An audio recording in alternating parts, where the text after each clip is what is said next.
Hello everyone, welcome to Prisha SSC by ASO Anushri. So this is officially my first video on this channel. Let me introduce myself. My name is Anushri और मैंने CGL 2025 clear करके ASO इन arm force headquarters में posting ली है। तो इससे पहले वाली video में मैंने अपनी जर्नी डिस्क्राइब की है, क्या अप्स एंड डाउन्स रहे, मैंने कैसे खुद को कंसिस्टेंट रखा और क्या क्या स्ट्रेटेजीज मैंने फॉलो की। तो आज इस वीडियो में हम बात करेंगे कि अब जैसे नेक्स्ट हमें पता है कि सीजीएल का एग्जाम 3 to 4 मंथ्स में पक्का होगा। ऑल्दो अभी तक नोटिफिकेशन नहीं आया है, बट मे में नोटिफिकेशन भी एक्सपेक्टेड है और एग्जाम सितंबर से लेट नहीं होगा। अगस्त सितंबर में एग्जाम फॉर श्योर होगा। तो हमें इस 3 से 4 महीने को कैसे इतना फ्रूटफुल बनाना है, क्योंकि इस टाइम तक ऑलमोस्ट जिन्होंने सीरियस अटेम्प्ट देना है वो अपना सिलेबस कंप्लीट कर चुके हैं। तो अब आगे उन्हें कैसे कैसे स्ट्रेटेजी फॉलो करनी चाहिए, क्योंकि ऐसा तो है नहीं अब हम बार बार सिलेबस रिवाइज करते रहेंगे। अब हम कॉन्सेंट्रेट करेंगे मॉक्स पे और क्या हमारी वीकनेसेस है, क्या हमारे वीक पॉइंट्स है जहाँ पे हम मार्क्स में स्टक हो गए हैं। तो अब आगे बढ़ने के लिए हमें क्या स्ट्रेटेजी फॉलो करनी चाहिए, और बात करेंगे हम डूज एंड डोंट्स, क्या करना चाहिए क्या नहीं करना चाहिए। And most importantly protect your mindset, क्योंकि इस टाइम तक हमारे माइंड पे बहुत ज्यादा टोल आया होगा पढ़ाई का। तो कैसे हमें खुद को प्रिपेयर रखना है, लेट अस स्टार्ट। सबसे पहले बात करेंगे how to get most out of the mocks. देखो मॉक्स जो है ना, वो सिर्फ देने के लिए नहीं है कि हमारे मार्क्स कितने आ रहे हैं, ये पता करने के लिए नहीं है कि हमारे मार्क्स कितने आ रहे हैं। क्योंकि मॉक्स और एक्चुअल एग्जाम है ना, बहुत ज्यादा डिफरेंस रहता है। हमें नहीं पता कि आज जो मॉक्स जो कंपनीज बना रही है, मान लो टेक्स्ट बुक है, ऑलिव बोर्ड है, या कोई भी अपने कंपनी को फॉलो कर रहे हैं, कि एग्जाम वहां पर आएगा या नहीं आएगा। क्योंकि जैसा कि सीजीएल 2025 का मेंस मैंने दिया, तो मैंने खुद ने एक्सपीरियंस किया कि प्री में जो मैथ जैसे डिफिकल्ट आई, तो अब मेंस में कंपनी वाले क्या करने लगे, उन्हें ये लगा कि अब क्या पता मेंस में भी मैथ्स डिफिकल्ट आए, तो वो बहुत ज्यादा मैथ्स को टाइम टेकिंग बनाने लगे, रीजनिंग को टाइम टेकिंग बनाने लगे। बट एक्चुअल में हुआ क्या, मैथ्स को time taking I I, English भी टाइम टेकिंग आई। मतलब इंग्लिश इतनी ज्यादा टाइम टेकिंग आई जितना बच्चों को एक्सपेक्टेड नहीं था। तो इस चीज ने पूरा गेम पलट दिया। तो हमें हर चीज के लिए प्रिपेयर रहना है। तो कैसे हम सिर्फ मॉक्स के मार्क्स पे ना ध्यान देके हम उसमें से ज्यादा ग्रैब कर सकते हैं। देखो क्या होता है ना, जब हम स्टार्टिंग में मॉक्स देते हैं, जब मैंने अपना एक्चुअल में 70% to 80% सिलेबस कंप्लीट होने के बाद जो मैंने अपना मॉक दिया था ना, उसमें शायद मेरे 100 मार्क्स आए थे, मुझे ऐसा याद है 100 मार्क्स आए थे, ठीक है। तो अब उसके बाद कैसे तुम यहाँ से यहाँ और यहाँ से यहाँ शिफ्ट कर सकते हो, क्योंकि यहाँ से यहाँ 120 से 130 शिफ्ट करने में ना ज्यादा टाइम नहीं लगेगा, क्योंकि यहाँ पे ऑलमोस्ट सभी बच्चों का सिलेबस चल रहा होता है या कंप्लीट कर रहे होते हैं। बट 130 to 140 तक सिलेबस कंप्लीट हो चुका होता है। तो यहाँ पे जंप करने में ना थोड़ा सा टाइम लगता है। क्यों? क्योंकि अब तुम्हें अपनी गलतियों पे काम करना है। अब तुम्हारा सब कुछ कंप्लीट हो गया है, सिलेबस कंप्लीट हो गया, तुमने रिवीजन कंप्लीट कर ली और तुम चीजों को सॉल्व कर पा रहे हो। बट अब तुम्हें अपने वीक पॉइंट पे, वीकनेसेस पे काम करना है कि तुम क्या गलती कर रहे हो, तुम कैलकुलेशन मिस्टेक कर रहे हो, या तुम्हें ये वाला चीज कि तुम्हें ये वाला टॉपिक समझ नहीं आया हुआ, तो तुम्हें उसको समझना पड़ेगा। तो इसमें थोड़ा सा टाइम लगता है। I tell you everything. देखो सबसे पहली बात तो मॉक्स में क्या करना है। आज तुमने एक मॉक दिया, उसमें अपनी गलतियों को एनालाइज करो। मान लो आज हमने मैथ्स का टेस्ट दिया, ठीक है, तुम्हें पता चला कि तुम्हारे 2 क्वेश्चन गलत है। तो वो 2 क्वेश्चन क्यों गलत है? जो एक गलत है वो हुआ कैलकुलेशन मिस्टेक की वजह से, और जो दूसरा गलत है उसका तुम्हें मान लो कॉन्सेप्ट याद नहीं आया या तुम्हें आता ही नहीं था। ये 2 केसेस पॉसिबल है, ठीक है। तो अब जो कैलकुलेशन मिस्टेक हुई है, तो इन सब चीज को भी नोट करो कि आज तुमने एक मॉक दिया और तुमने वहां पे कैलकुलेशन मिस्टेक कर दी, और दूसरे वाले में कि तुम्हें उसका कॉन्सेप्ट याद नहीं था। तो अब तुम उन दोनों चीज पे काम करोगे। अब नेक्स्ट डे जब तुम मॉक दोगे ना, तो तुम ये अवॉइड करोगे कि तुम कैलकुलेशन मिस्टेक ना करो। कॉन्सेप्ट तो ठीक है, क्या पता नेक्स्ट मॉक में भी एक ऐसा बता दे जिसका तुम्हें कॉन्सेप्ट याद ना हो, ठीक है। तो ये चीज तो हम मान सकते हैं, बट ऐसा करो कि कैलकुलेशन मिस्टेक ना हो। Make notes of your mistake. Try not to make the same mistake in done in the previous month. जैसा कि भी मैंने बताया कि हमने आज कैलकुलेशन कैलकुलेशन मिस्टेक कर दी, ठीक है। नेक्स्ट डे हम अवॉइड करेंगे कि हम ना करें। ऑल्दो ऐसा नहीं है कि हम कर सकते हैं, एक कर सकते हैं, दो कर सकते हैं, तीन भी कर सकते हैं, बट हम इतना खुद को ट्राई करेंगे, मतलब कि मॉक में इतना अच्छे से देंगे कि हम ना करें गलती। Do not run for multiple मॉक्स in a day. देखो ऐसा हुआ कि आज तुमने एक मॉक दिया, तुम्हें उसमें तुम्हारे उसमें मार्क्स आए 135 आउट ऑफ 200, ठीक है। तो तुम थोड़ा सा डिसहार्टन हो गए, तुमने सोचा यार बहुत कम मार्क्स आए हैं, तो चल एक और मॉक फिर से दे देता हूँ। अब उसमें तुम्हारे आगे 150 to 160, ऑल्दो वो इजी मॉक था, ठीक है। तो पर इससे कोई मतलब नहीं है। क्यों? सीखना तो तुम्हें 135 वाले से है ना। मान लो एग्जाम 135 वाला आ गया, तो तुम क्या करोगे? तुम्हारे पास उसमें तो सेकंड टाइम नहीं है ना। तो 135 वाले में अपनी गलतियों से सीखो कि तुमने क्या क्या गलती की है। मान लो मैथ्स में तुमने बहुत ज्यादा टाइम ले लिया, तो कौन से क्वेश्चन में तुमने टाइम ले लिया जिसके अंदर जरूरत नहीं थी टाइम लेने की। तो इन गलतियों से सीखना पड़ेगा, तभी हम मॉक्स में से अपना बेस्ट निकाल पाएंगे। क्योंकि सिर्फ मॉक्स देनी ही है, उसमें से बेस्ट अपने को ग्रैब करना है। देखो एक चीज याद रखना, कि मॉक्स के मार्क्स मैटर नहीं करते। जब मैं अपने मेंस में मॉक्स दे रही थी तो बिल्कुल अच्छे मार्क्स नहीं आ रहे थे। क्यों? क्योंकि इस बार जो सारी कंपनीज थी, चाहे वो कोई भी है, मैंने मतलब कि आरबी का फॉलो किया, पुलिस का फॉलो किया, टेक्स्ट बुक का फॉलो किया, वो बहुत ज्यादा डिफिकल्ट मॉक्स बनाने लग गए थे। मतलब इतने कि वो इतना टाइम टाइम ले रहे थे कि वो एक्चुअल में पॉसिबल ही नहीं हो रहा था मॉक करना। ठीक है? तो तो मतलब कि खुद को डिसहार्डन नहीं करना इन सब चीजों से। सीखना है कि हम कैसे बिना गलतियों के एक्यूरेसी के साथ हम बेस्ट निकाल सकते हैं किसी चीज से। Do not just give a single company mock. देखो क्या होता है ना, कि जो एक कंपनी मॉक बना रही है ना, उनका ना किसी चीज में ना एक्सपर्टीज होता है, तो ना वो ना उसी के ऊपर काम करते रहते हैं। जैसे कि मैंने अपने पर्सनल एक्सपीरियंस से फेस किया ये वाली चीज, कि जो आरबी है ना, क्योंकि वो शुभम सर हैं, तो वो मैथ्स के मॉक्स है ना अच्छे बनाते हैं, वो मैथ्स के मॉक्स उनके अच्छे रहते हैं, और इंग्लिश वगैरह के लीनियंट रहते हैं। और जबकि पुलिस जो है वो इंग्लिश के मॉक्स अच्छे बनाते हैं। ठीक है? तो देख रहे हो कि मतलब कि एक सिंगल कंपनी का ना वो होता है कि ना वो ना सेम पैटर्न फॉलो करते हैं। और जो टेक्स्ट बुक है ना, वो तो रिपीटेड पैटर्न पे क्वेश्चंस पूछता है मोस्टली। मैंने तो ये चीज नोटिस की है। तो अपने एक्सपीरियंस से मैंने ये चीज सीखी है कि सिर्फ एक सिंगल कंपनी का मॉक मत दो। अगर तुम 7 में से आउट ऑफ 5 डेज या 6 डेज भी मॉक्स दे रहे हो ना, तो एक दिन किसी का दो, आज टेक्स्ट बुक का दे दिया, कल ओलिव बोर्ड का दे दिया, परसों आरबी का दे दिया, ऐसे करके देखो परचेज तो करने पड़ेंगे, बट इससे तुम्हारी बहुत ज्यादा प्रैक्टिस होगी और तुम्हारे सब सब्जेक्ट्स पे होल्ड बन जाएगा। तो इस देखो इस स्लाइड से वैसे तुम्हें इतना बताना चाहती हूँ कि मोक्स को है ना, बिल्कुल उसके मार्क्स फॉलो मत करो कि तुम्हारे कितने मार्क्स आ रहे हैं। सबसे पहली बात तो ना परसेंटाइल देखो। ठीक है? परसेंटाइल मैटर करती है कि हाँ तुम कितने उस कंपटीशन में हो। बट वैसे देखा जाए तो टेक्स्ट बुक और ओलिव बोर्ड में ना मोस्टली ना स्कोर्स वैसे रहते हैं कि ना, मतलब कि बच्चे वापस वापस देते रहते हैं, तो उनके फुल फुल आते रहते हैं, तो उसकी वजह से तुम्हारा थोड़ा बहुत स्कोर एक परसेंटाइल कम हो सकता है। बट स्टिल उसको अपने दिल पे मत लेना। उन सबसे सीखो कि तुम उसमें क्या क्या गलतियां कर रहे हो। Let's move to the next slide. तो अब है डूज एंड डोंट्स। सबसे पहली बात तो डूज, देखो क्या क्या करना है। अब तुम्हारे पास रह गए सिर्फ 3 से 4 महीने। पिछली साल में बोलना भूल गई। ठीक है? अब सिर्फ 3 से 4 महीने रह गए, तो हम बार बार सिलेबस तो कंप्लीट नहीं कर सकते हैं। अब हमें मोक से सीखना पड़ेगा कि मान लो आज तुम्हें इंग्लिश में एक तुम एरर नहीं डिटेक्ट कर पाए। ठीक है? तो वो तुम किस पैटर्न का डिटेक्ट नहीं कर पाए, तो हमें वो उस पैटर्न को देखना पड़ेगा। तो देखो अब सबसे पहली बात तो क्या करना है, plan your day the previous night. जब तुम सो रहे हो ना, उससे पहले तुम्हारे दिमाग में होना चाहिए कि जब जब तुम नेक्स्ट डे सुबह उठोगे ना, तो तुम्हें क्या क्या करना है। मान लो तुम्हें सुबह उठ के मैथ्स करना है, जीएस का वाला टॉपिक कवर करना है, और रीजनिंग का वाला टॉपिक कवर करना है, और तुम्हें इंग्लिश की रिवीजन करनी है। तो तुम्हारा जो डे है ना, वो पिछले दिन से प्लान होना चाहिए, और तुम्हारे टारगेट्स लिखे हुए होने चाहिए कि मुझे ये करना है डेली रिवीजन। देखो अब जो की है ना, the key to consistency and the key to success, वो है रिवीजन। सिलेबस हो गया, अब छोड़ दो सिलेबस को। ठीक है? कि मतलब कि दोबारा दोबारा अब कोई नई चीज उठाने की जरूरत नहीं है। अब हमने जो किया है ना, उसी को रिवाइज करना जरूरी है। देखो हमने कर लिया, बट चीजें बहुत ज्यादा वास्ट है, तो जब तक हम उसको रिवाइज नहीं करेंगे ना, हमें एग्जाम हॉल में जाके याद ही नहीं आएगा। हमें याद आएगा कि हाँ किया था किया था किया था, बट कैसे किया था वो तो याद ही नहीं है। तो की टू सक्सेस इज रिविजन, कि तुम्हें करना पड़ेगा। देखो तुम बोर हो गए, तुम एग्जॉस्टेड भी फील करोगे कि ये तो मुझे आता है, ये तो मुझे आता है, बट स्टिल रिवाइज करना पड़ेगा। That is a necessity. उसके बाद वर्क ऑन वीक एरियाज। अब जैसे कि मैंने तुम्हें बताया कि तुम्हें मॉक में पता चल गया कि तुम कैलकुलेशन में थोड़ी सी गलती कर रहे हो, कि तुम बार बार कैलकुलेशन में मिस्टेक्स कर रहे हो। ठीक है? या फिर तुम कॉन्सेप्ट कॉन्सेप्ट नहीं पहचान पा रहे, तो उस चीज पे काम करो। अब कौन सा कॉन्सेप्ट नहीं पहचान पा रहे ये भी देखो। मान लो कि तुम्हें मेंसुरेशन 3D में दिक्कत आई। ठीक है? तो उस चीज को पहचानो और उस चीज पे वर्क करो। उसके नोट्स रोज रिवाइज करो, कि तुम उसके फॉर्मूला भूल रहे हो मान लो 3D वाले के। ठीक है? तो उसके नोट्स रोज रिवाइज करो कि कैसे करना है, क्या करना है। ठीक है? और ताकि तुम फॉर्मूला वहां पे जाके जल्दी अप्लाई कर सको। अब क्या मैटर करेगा ना, accuracy plus speed plus revision. आज तुम एक मॉक दे रहे हो। ठीक है? एक कॉन्सेप्ट आ गया और वो तुम्हारा रिवाइज है अच्छे से, तुमने रिवीजन से किया, तुम्हें याद आ गया देखते ही कि हाँ ये वाला मैंने किया हुआ है। अब उसमें तुम्हारी स्पीड भी होगी। बट अब ये चीज मत करना, स्पीड में कर रहे हो और गलत कर दिया।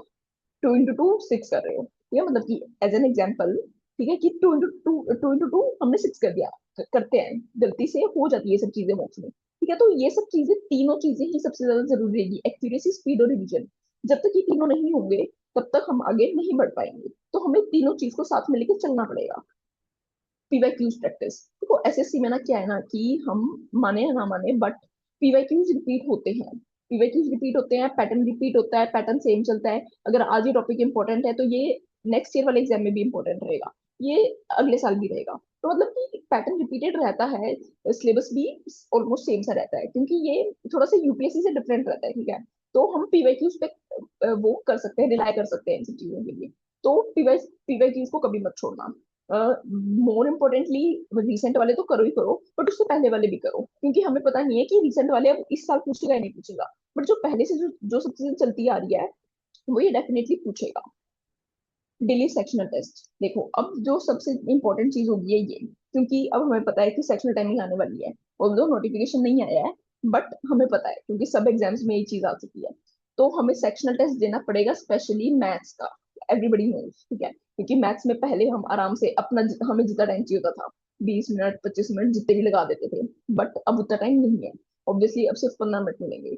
तो मैं अपने पर्सनल एक्सपीरियंस से बताऊं तो मैंने नहीं दिए थे उतने सेक्शनल टेस्ट, क्योंकि मुझे ऐसा लगता था कि मतलब कि ठीक है, मतलब कि मैथ्स की स्पीड बढ़ती है सेक्शनल टेस्ट देने से। बट अगर मुझे एग्जाम में वहां पे 20 to 25 मिनट्स मिल रहे हैं, तो मतलब ठीक है, मेरा वो माइंडसेट था। बट अब वो उस चीज को चेंज करना पड़ेगा, और सेक्शनल टेस्ट देना पड़ेगा, क्योंकि ये चीज डिफरेंस क्रिएट करेगी जितने जो बच्चे मैथ्स में अटेम्प्ट कर रहे हैं, और ये चीज मैटर करेगी। यहाँ पे एक्यूरेसी, स्पीड और रिवीजन काम आएगी। At last, selection is not about studying more. It's about revising smarter. देखो अब क्या रहेगा ना कि हो गया अपना जो सिलेबस वगैरह अपने को कंप्लीट करना था, जो भी सीरियस एस्पिरेंट है ना, उन लोगों ने अपना सिलेबस ऑलमोस्ट कंप्लीट कर लिया होगा। तो अब जो चीज मैटर करती है ना, वो रहती है रिवीजन, ठीक है, कि तुम कितना अच्छे से चीजों को रिवाइज करते हो। अगर तुम्हें आज तुमने पढ़ा है सिलेबस में, सिलेबस में वो चीज की है और सर ने तुम्हारे कोर्स में वो वाली चीज करवाई है, बट अगर तुमने रिवाइज ही नहीं किया, तो तुम वहां पे जाके नहीं सॉल्व कर पाओगे उसे, ठीक है। तो सिर्फ सिलेबस कंप्लीट करने का मतलब नहीं है, आज तुम एक टॉपिक छोड़ दो, दो टॉपिक छोड़ दो, बट जो पिछले वाले 5 तुमने किए ना उसको रिवाइज करो, ताकि तुम वहां पे जाके वो चीज अटेम्प्ट कर पाओ। क्योंकि देखो, मानो ना मानो, प्री जो है वो क्वालिफाइंग है, तो उसमें हमें सिर्फ क्वालिफाई करना है। मेंस की मेंस में देखेंगे, बट हाँ एटलीस्ट एक बार हम प्री तो क्वालिफाई करें।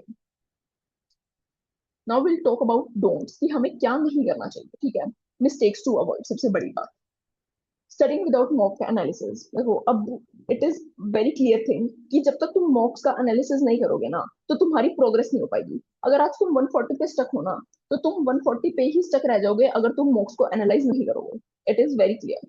क्योंकि अगर तुम अपनी गलतियों पे काम नहीं कर रहे, तुम दिन में 2 मॉक दे रहे हो, 3 मॉक दे रहे हो, 4 मॉक दे रहे हो, ठीक है, और तुम उसको एनालाइज नहीं कर रहे, तो तुम वही सेम सेम गलतियां वापस रिपीट करते रहोगे ना। अगर आज तुम इंग्लिश में एरर डिटेक्ट नहीं कर पाए, 4 मॉक में एरर डिटेक्ट नहीं कर पाए, तो क्या फायदा मॉक देने का? कि तुम उन सब चीजों से सीखना ही है ना हमें। तो एक बुक दो, और उससे एनालाइज करो, और फिर उसके बाद आगे की अपनी स्टडी कंटिन्यू करो कि हाँ मेरे को आज इस चीज पे काम करना है।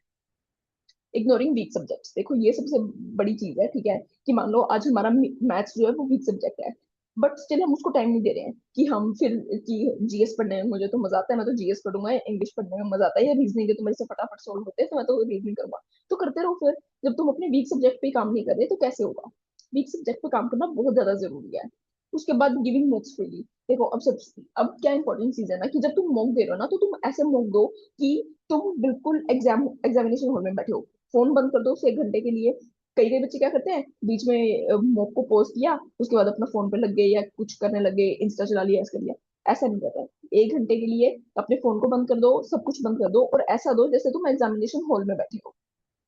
Not focusing on PYQs. अब अंधे होकर पढ़ने की कोई जरूरत नहीं है, ठीक है। थोड़ा सा पीवाईक्यूज पे ध्यान दो कि मतलब कि क्या प्रीवियसली क्या क्या पूछा जा रहा है। ऑल्दो वो सब टीचर्स भी बता देते हैं, वो उसी पैटर्न से फॉलो करते हैं। जैसे मैंने भूतेश सर से पढ़ा था, ईवर कोचिंग सेंटर, तो उन्होंने बहुत अच्छे से करवाया था। उन्होंने सब पीवाईक्यूज वगैरह मुझे ऑलरेडी करवा दिए थे, तो जिसकी वजह से मुझे पिनाकल या फिर किरण जैसी बुक को फॉलो करने की जरूरत नहीं पड़ी, क्योंकि उनकी पीडीएफ में ही ऑलरेडी इतना मटेरियल रहता था पीवाईक्यूज का, कि मुझे दूसरी बुक्स पे रेफर करने का तो टाइम ही नहीं मिलता था। मैं उन्हीं की पीडीएफ बार बार सॉल्व करती रहती। Watching only videos and not practicing और रिवाइजिंग। अब कुछ बच्चों को क्या होता है ना, कि मस्त लेटे हैं, बैठे हैं, ठीक है, कि वीडियो चला ली, कि चल ये तो याद हो रहा है, तो याद हो रहा है। देखो ऐसा नहीं होता है, ठीक है।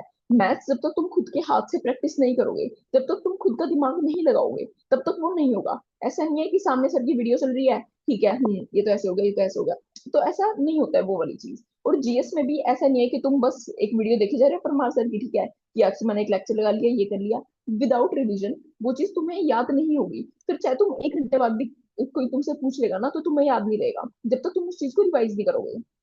तो देखो, अब टाइम बहुत ज्यादा क्रूशियल है, क्योंकि सिर्फ तीन तीन महीने से 4 महीने रह गए हैं।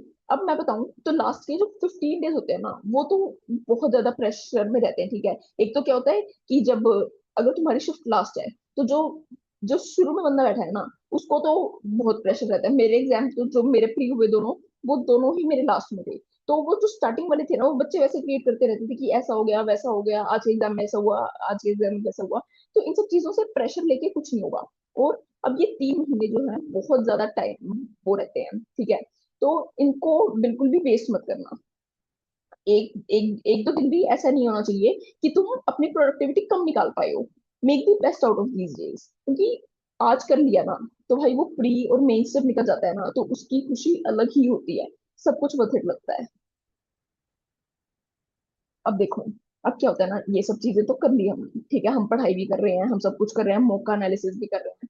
बट मैं अटक गई हूँ। मेरा स्कोर नहीं हो रहा है, मतलब कि मैं नहीं पढ़ पा रही हूँ, 145 150 पे स्टक हो गई हूँ, या फिर की 140 पे स्टक हो गई हूँ, ठीक है, मैं नहीं पढ़ पा रही हूँ। और मान लो अगर तुम्हारे 155 160 तक भी आ रहे हैं, तो भी तुम्हें ऐसा लगता है कि मतलब कि एंग्जाइटी रहती है, नेगेटिविटी आती है। तो अब इन सब चीजों को कंट्रोल कैसे करें, अपना माइंडसेट कैसे कंट्रोल करें? देखो, सबसे पहली बात तो कंट्रोलिंग एंजाइटी। अगर हम अपने दिमाग में सेकंड थॉट्स लेके आएंगे, और वो आने, मतलब वो आते भी हैं, उनके बिना अवॉइड ही नहीं कर सकते हम वो सिचुएशंस को, ठीक है। मुझे भी रहती थी एंजाइटी, स्ट्रेस, सब कुछ रहता था, क्योंकि एक तो क्या है, अकेले हो जाते हैं, किसी से शेयर भी नहीं कर पाते ये सब चीजें। तो ना, बट इस चीज पर कंट्रोल करना बहुत ज्यादा जरूरी है। एंजाइटी हो रही है, म्यूजिक सुनो, कुछ भी, जो भी तुम्हें अच्छा लगता है, ठीक है, थोड़ा सा वॉक कर ली, थोड़ा सा गाना गाने सुन लिए, अपनी पसंद की एक्टिविटी कर ली, ठीक है, आधा घंटा ब्रेक ले लिया, कुछ खा लिया पी लिया, तो उसकी वजह से तुम्हारा स्ट्रेस थोड़ा सा कम हो जाएगा। और ये सेकंड थॉट्स लाना छोड़ दो कि ना मेरा होगा नहीं होगा, मतलब कि अगर मेरी शिफ्ट डिफिकल्ट आ गई, मेरी शिफ्ट इजी आ गई, अगर तुम हो अच्छे से डेडिकेशन से मन लगा के पढ़ाई की है ना, तो कोई भी नहीं रोक सकता तुम्हारे सक्सेस होने से, ठीक है। कोई भी नहीं रोक सकता तुम्हारा प्री क्लियर होने से। How to stay focused even if you score less in books. अब देखो क्या होता है कि ऐसा जरूरी नहीं है कि every every day will be same, कि आज तुमने मॉक दिया 150 है तो तुम खुश हो गए, नेक्स्ट डे दिया 155 और खुश हो गए, अगले दिन दिया 130 या 135।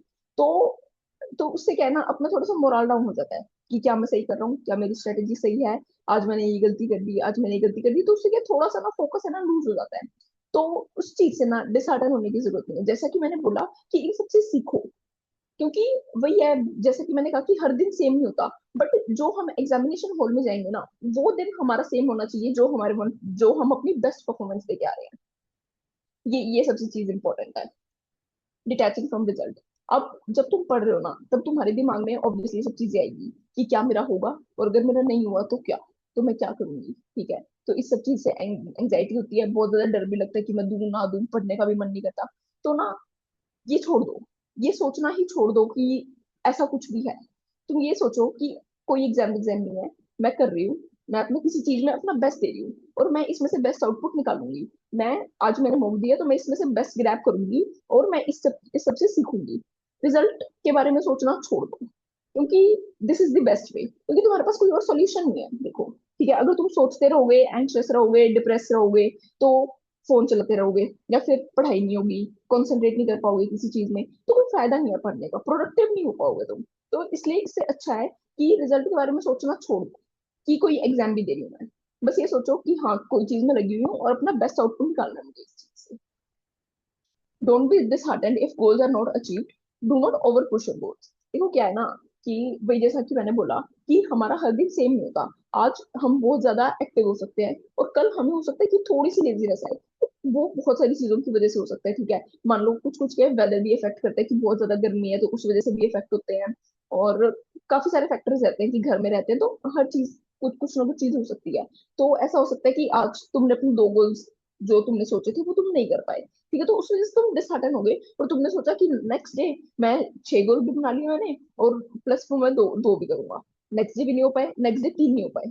तो अब इन सब चीजों से ना डिसहार्टन मत हो, जबकि ना ओवर पुश मत करो अपने गोल्स को। अगर आप तुमने सोचा है ना कि 6 तुम्हारे लिए सफिशियंट है ना, अगर मोर देन इनफ है ना, तो 6 ही करो, क्योंकि तुम एफिशिएंट प्लस इफेक्ट, तुम्हें ना इफेक्टिव होना पड़ेगा, ठीक है। तो ज्यादा पुश करने की जरूरत नहीं है, क्योंकि जैसा कि मैंने अपनी पिछली वीडियो में बताया था कि ना ये मैराथन है, ये स्प्रिंट नहीं है। तो हमें ना धीरे धीरे धीरे अपनी पेस को बढ़ाना है। ऐसा नहीं है कि आज हम कहीं पे लड़खड़ा गए ना तो कोई बात नहीं, हम बाद में वो चीज कवर कर लेंगे।